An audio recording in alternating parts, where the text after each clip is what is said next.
Hello guys, in this tutorial we're gonna learn how to make a slow motion effect, also known as bullet time, and this is how it looks.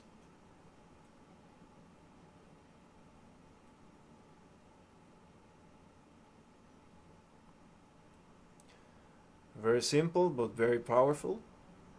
We are using only After Effects built-in capabilities, no need for plugins. So let's begin. File, new project, and new composition. These values are exactly the width and height of my source video, and my frame rate is 60 frames per second. That actually is the same frame rate that my video has. Very important, okay?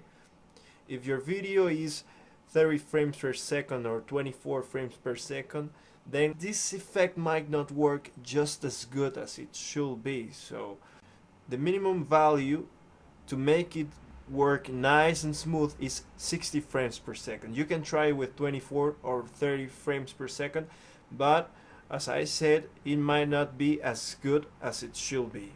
Okay, so let's begin.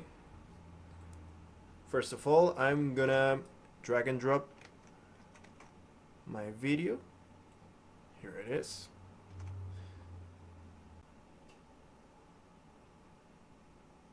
And now again, I'm going to drag and drop in my timeline. I'm gonna right click on my video and choose time, enable time remapping. This will allow us to enlarge the time of our video in the timeline on the fly, okay? Now we're gonna search for time warp in the effects panel. Here it is. Drag and drop it into the video. Very nice. And these are the settings. Check this out. The speed is 50. I'm gonna start with 100. So 100 is normal speed, okay? I'm going to zoom in here. Now I'm gonna find a place where I think the effect will work just fine. For example, here. So we go to Effects, Time Warp, and we click on the speed keyframe. And now we have speed 100 at this frame.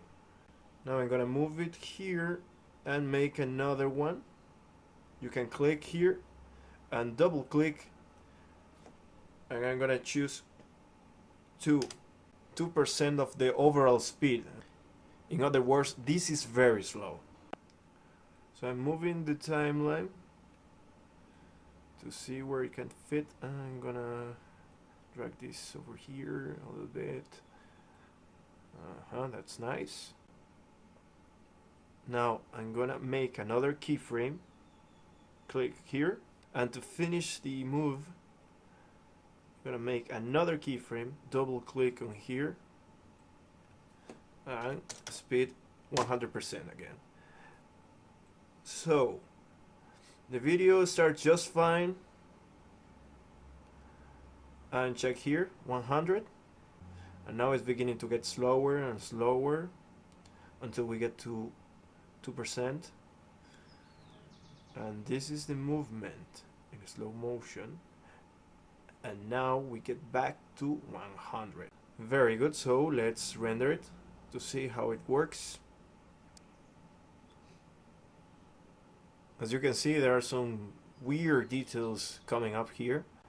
This is part of the effect. As you can see in vector detail, the program makes calculations to create frames that were never there. So this is part of it. I'm gonna disable the sound, and let's test this out.